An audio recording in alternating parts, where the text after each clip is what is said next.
Karibu mtazamaji mahali popote ulipo. Hii ni Riverside Ministry Muhoko 46.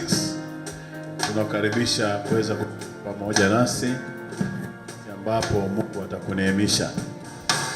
Ninashukuru Mungu kwa sababu leo ni siku nyingine ambayo Mungu ametupatia tukiweza kushiriki na neno la Mungu. Kwa hiyo mpendwa mtazamaji, mahali ulipochukua Biblia yako, ukiweza kufungua kitabu cha Ibrania chapter 4 verse 16 na tusikie Mungu ananena nasi nini siku ya leo. In the book of Hebrews chapter 4 verse 16, hebu tuanzie 14 up to 16. Seeing then, Hebrews chapter 4 verses 14. Seeing then that we have a great high priest that is passed into the heavens, Jesus the Son of God, let us hold fast our profession. For we have not a high priest which cannot be touched with feeling of our infirmities, but is in all points tempted like us, we are, yet without sin. Let us therefore come boldly unto the throne of grace, that we may obtain mercy and find grace to help in time of need. So, mpendwa, mahali ulipo, nataka kuangalia mstari wa 16 sana. Lakini unapoangalia mstari wa 16, nataka tuelewe kwamba Paulo anapoandikia kanisa la Ibrania, anaanza na mstari wa 10 naenda kuambia kwamba we have a great high priest that is passed on into the heavens, Jesus the Son of God. Let us hold fast on our profession. So before tufike verse 16, Paul anaanza kupeana introduction ya kuonesha watu kwamba tuko na mmoja ambaye ni kuhani.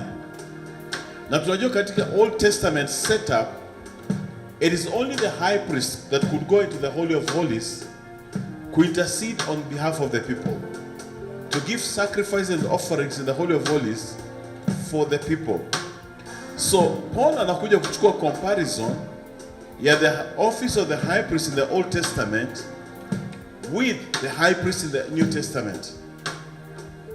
Na katika Agano la Kale, there could only be one high priest at one particular moment.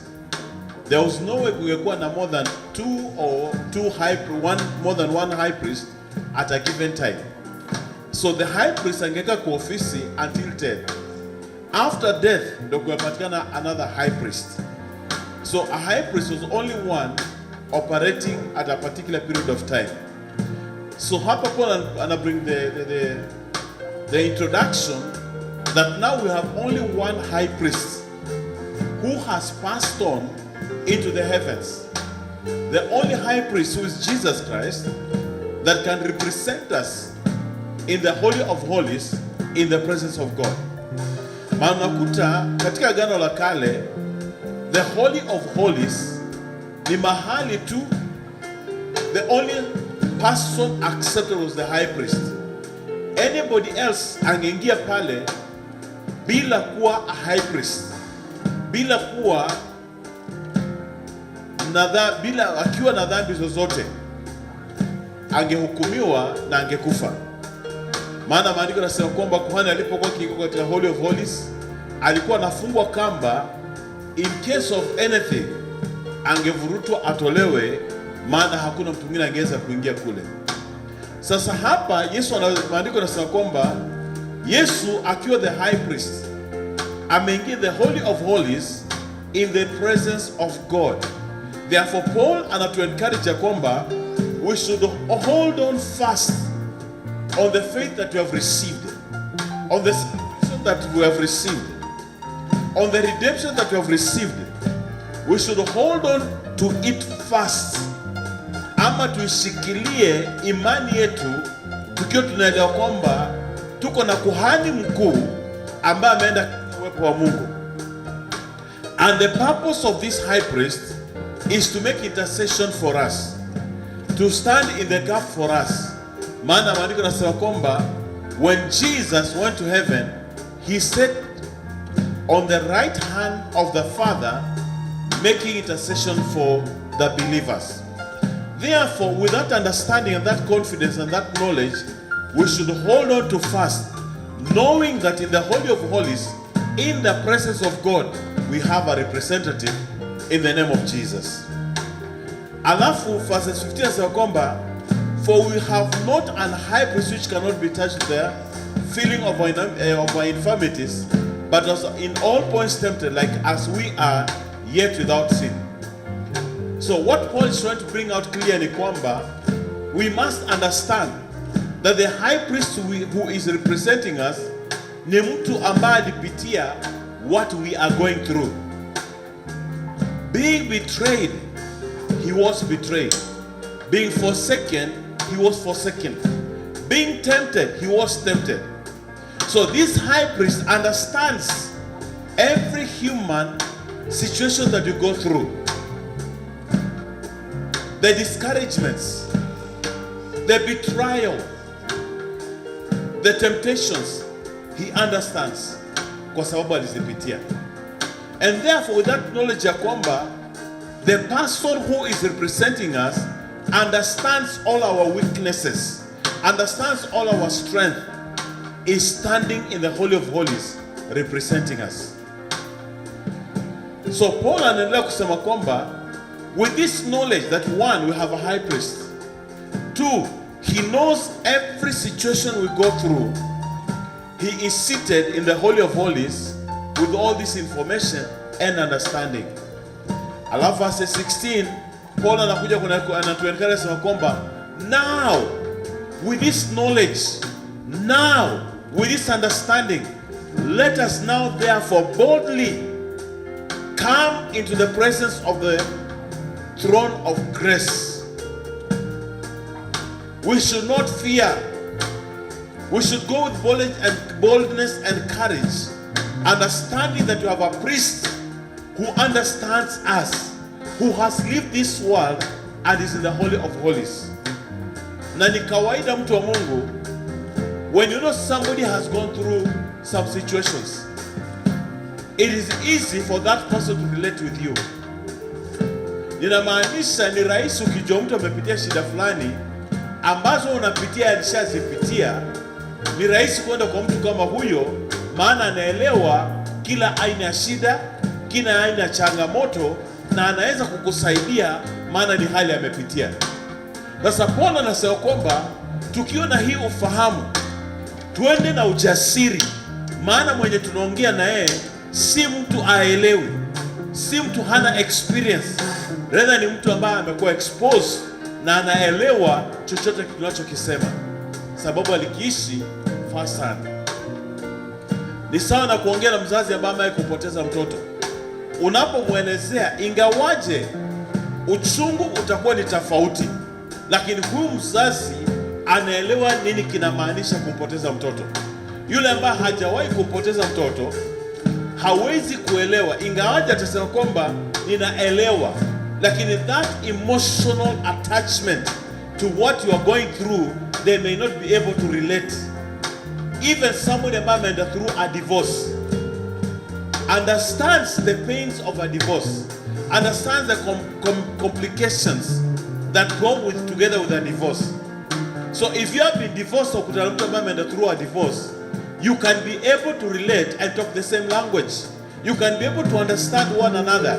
You can share your experiences. You can share encouragements kwa sababu it's a situation that you have gone through. And therefore, mtu anapokuja kwako ambao umepitia divorce, utaweza kumjenga na kumtia imani na kumuinua kwa sababu ni kitu na ni maisha ambayo umepitia. Lakini kama mtu hajawahi kupitia that experience, ni vigumu kuweza kumzungumzia mtu ambaye amepitia.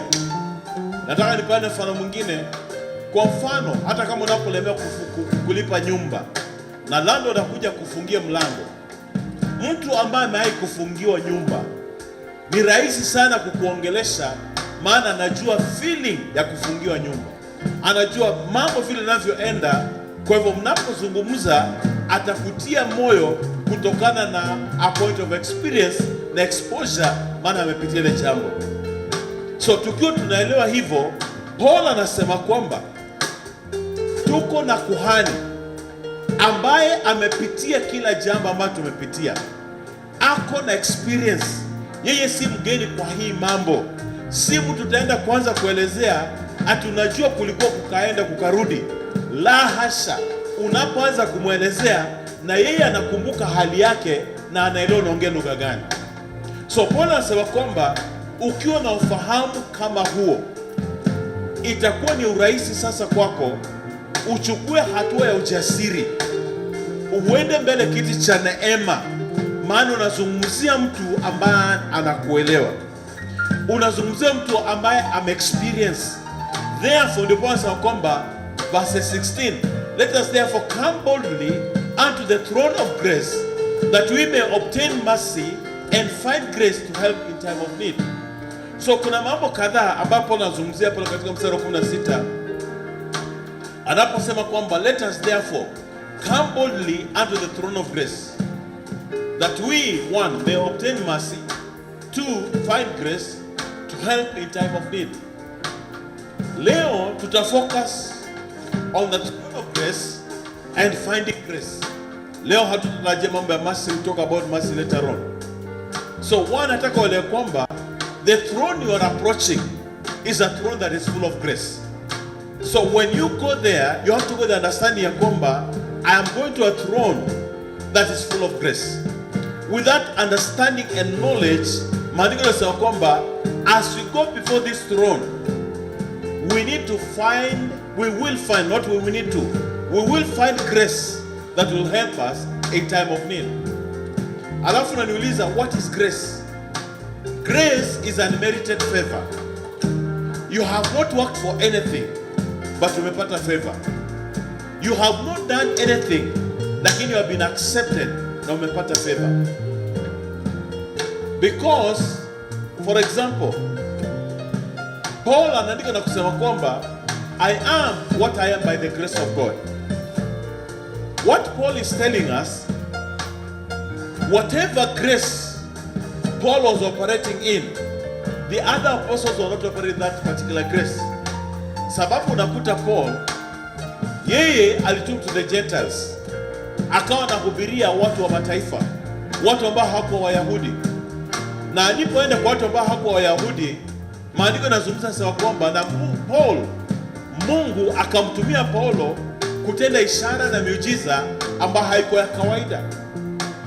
Alipokuwa akihubiri, mtu alianguka akakufa, Paulo akashuka akamwombea na akafufuka. Wakati mwingine Paulo akaumwa na nyoka. Hiyo nyoka wakatarajia akufe. Paulo hakukufa, bali alitikisa tu kutoka kwa mkono wake akaiangusha kwenye moto. Wakati mwingine Paulo akiwa kwenye marekebu ikabomoka, lakini watu hawakuzama. Wakati mwingine maandiko yanazungumzia Paulo akawekwa kwenye jela, akafungwa, wakamwabudu wakiwa Mungu wakiwa na sila, milango ya gereza ikafunguka. So what Paul was saying is kwamba I have found a favor that I have not worked for. I have gotten favor that I'm not even worthy having it. I have found favor that I cannot justify why I got this favor. Ndio nasema mtu wa Mungu, wakati Paul anasema kwamba let us boldly go before the throne of grace, that we may get grace to help us in time of need. Paul anasema let us go before this throne of grace, that we may get favor to help us in time of need. There are times, child of God, you will need favor that you have not even worked for. Favor that will push you in life. Favor that will open doors for you. Favor that you have not worked for. If you have been favored by somebody, it is not because of your goodness, it is because of your works, but it's just please the person that you have found favor in their eyes.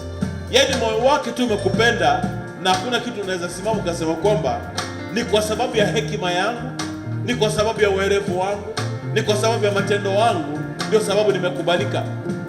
Lakini unakuta kwamba umekubalika kwa sababu ya yule mwenye amekubali, amekupatia kibali pasipo na wewe kufanya chochote. Ndio maana Paul anasema kwamba if we want to get this kind of favor that we cannot justify to anybody, that we cannot explain to anybody, Paul says in Hebrews 4:16, let us now take the bold step and go before this throne of grace. Twende kwa kiti cha neema, na anayekalia kiti cha neema ni Mungu Baba. When you go in his presence, favor will go before you. You will meet people who will want to invest in your life. You will meet people who want to bless you, not because of your doings, but because you have found favor before the throne of grace. But because God has decided to go before you, touching people, ministering to people's hearts, that you may be acceptable in their eyes. And because he has made people to accept you in their eyes, he will use them to be a blessing to you. Not because you deserve it, but because the throne of grace has given you grace in time of need. Because you never know when you may have a need. We never know when the need arises. And sometimes the magnitude of our need is beyond our comprehension or our ability. Maana kuna wakati unafika kiwango, mtu wa Mungu, unakuja kuna hitaji, lakini uwezo wako hauwezi, wala unaojua hawezi kukusaidia. Kula unakoenda hawezi kuwa msaada kwako. Ndio sababu unakuta kwamba Paul anasema kwamba let us invest, let us open an account.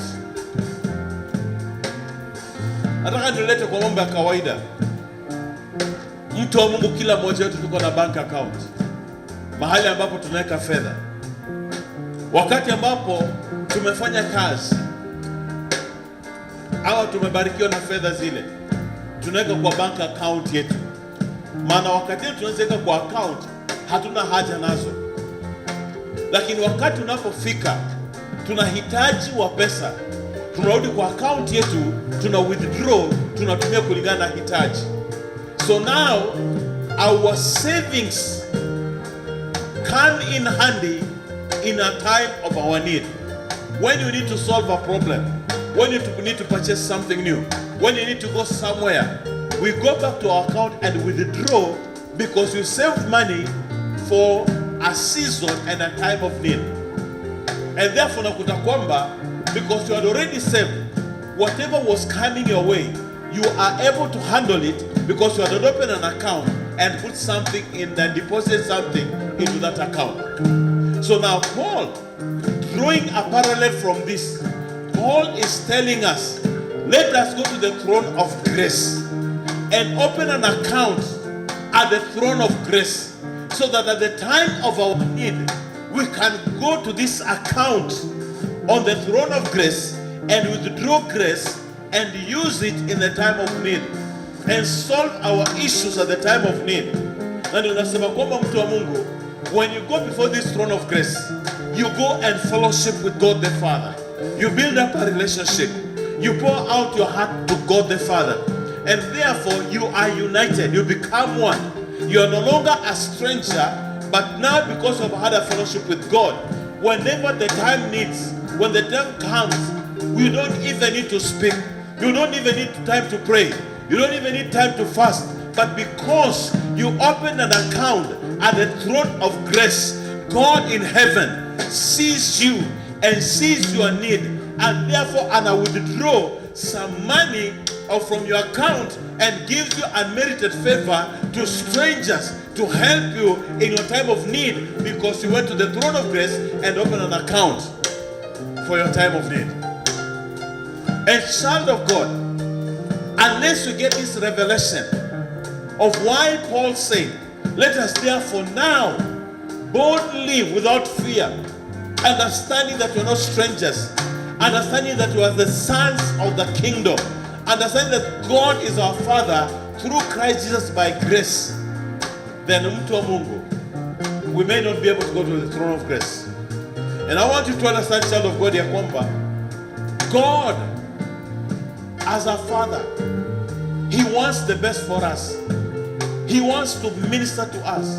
He wants to bless us. Let me draw a comparison here. A child that stays close to the parents, a child who's ever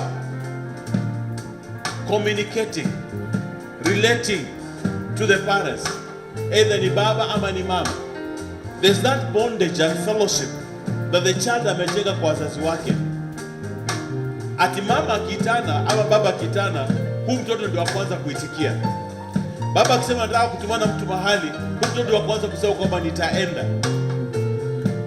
Jambo lolote, hata kabla hata mtoto hajaambiwa chochote, anauliza mama, naweza fanya nini nikusaidie kwa nyumba? Ama anauliza baba, unahitaji wapi nikusaidie kwa nyumba? Ukichukua mtoto kama yule na wale watoto wengine ambao hawana shughuli na wazazi wake, huyu mtoto mwenye ametafuta uhusiano wa ushirika na wazazi, anapokuwa na hitaji, ni rahisi sana baba yake kuhusika na yeye. Na hata wakati mwingine baba anaangalia mtoto, hata kama mtoto hajaongea, anajua mtoto wake anahitaji kitu fulani na anamshughulikia, anampatia, anambariki, kwa sababu kumekuwa na ule umoja na uhusiano wa karibu na huyo mtoto. Ndio nasema mtu wa Mungu, even our heavenly Father is a father unto us. And when you go before the throne of grace, we are building that kind of a relationship that I've just talked about. So that in the time of need, because you're building up that kind of relationship, God does not wait for you to pray for it. God does not wait for you to fast. It is only those people, in most of the times, ambao hawajakuwa na that kind of a relationship with God the Father, ambao hawajajenga that kind of a relationship, those who have not taken time to go before the throne of grace, that when the need arises, ndio anaamka anasema kwamba, oh, I need to pray, oh, I need to fast, so that I may get a breakthrough in these things. Some of these things, we don't even need to pray to them. We just need to speak to them, because we have been before the throne of grace. And therefore, we have an account that you can withdraw from in time of need. Ndio nasema mtu wa Mungu, we need to get this revelation. We need to get this understanding that when there is nothing that is bothering us, when you have no need, it is the right time to build up a relationship with God the Father. As Paul says, let us therefore come boldly unto the throne of grace, that we may obtain mercy and find grace to help in time of need. So the point is, when you are going to the throne of grace, it is not because of an immediate need, but it is an account of open. That in the fullness of time, when the need arises, your need will be met. I have seen God bless people who have not even asked for a blessing, but just because they have found favor in the eyes of God, God moves on their behalf and raises up people to be a blessing to them. So some of us, we miss our blessings not because of anything else, but because we have not invested in the throne of grace. We have not opened an account in the throne of grace, so that when a time of need comes, we have nothing stored for our need. We have nothing stored for our provision. Because, let me read this scripture one more time. 16. Let us therefore go boldly unto the throne of grace, that we may obtain mercy and find grace to help in time of need. I want you to focus on the word find grace to help in time of need. So this grace will only come when there is a need. When there's no need, this grace will not operate. But then you have to invest in it. And as I said earlier, grace is unmerited favor. Grace is unmerited favor. You have not worked for it. Yani, unaweza kuta mko na watu wawili mnatembea pamoja. Mmoja anakuja anabarikiwa, unawachwa pale. Paka unaanza kujiuliza, why is it that I don't get things as my brother or my sister is getting? My question to you would be, what is your lifestyle? What do you do? Do you spend time going to the throne of grace? Maana unakuta mtu wa Mungu, watu wengi wameinuka maishani because of what they invested at the throne of grace. Wewe ukifikiria ni masomo na wasaidia, ukifikiria ni hekima na wasaidia, sio hekima, ni kibali ambacho kinapatikana mbele ya kiti cha neema, na hii kibali itakugharimu mpendwa mtazamaji, hii kibali itakugharimu kuweza kukipokea. Just spend time in the presence of God, fellowship with the Almighty, commune with the Almighty. And also I want you to understand, as I encourage you, that as you go before the throne of grace, you are not alone. You are with Christ Jesus. He is there with you at the throne of grace. As you intercede before the throne of grace, Jesus also is interceding on your behalf.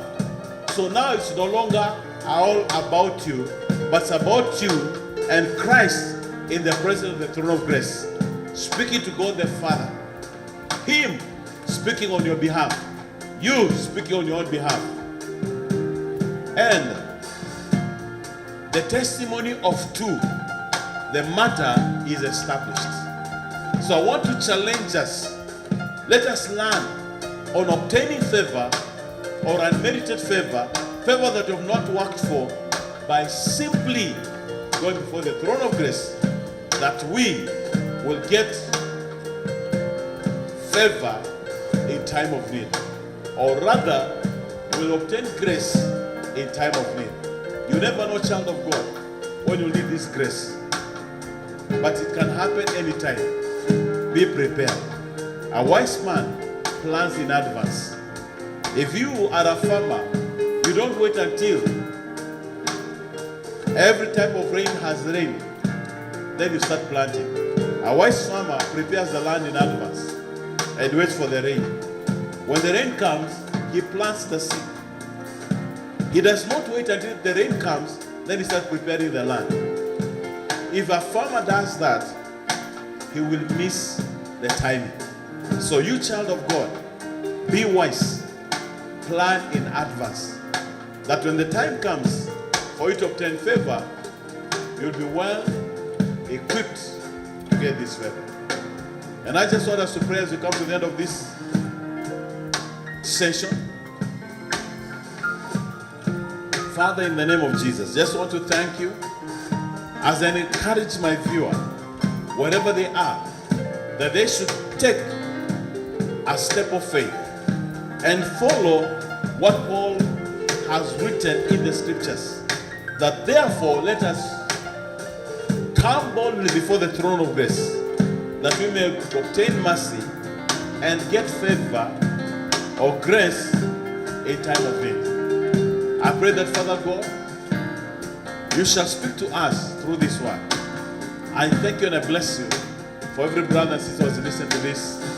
May your name be glorified and be exalted. In Jesus' name we pray. My name ama majina yangu ni Mchungaji Cosmas, niko Riverside Ministry. Tuko hapa Mwihoko 45, tuko hapa Mwihoko 46. Naweza kututembelea kupitia Githurai 45, utapata matatu kwanza kuja Mwihoko 160. Na ukifika pale nje na stage ya Kware, baada ya Barracks, utaulizia hapo utapata matatu za kuja Mwihoko, shuka 160. Namba yetu ya simu kwa pale kwenye runinga yako, tupigie simu, tutakupatia mwelekeo jinsi utakapokutufikia. Na tunaamini kwamba Mungu atakubariki, uwe na wakati mwema, neema ya Mungu ukufunike na kuongoza. Lakini napofunga anasema kwamba, child of God, arise and go before the throne of grace, that you may obtain mercy and grace in time of need.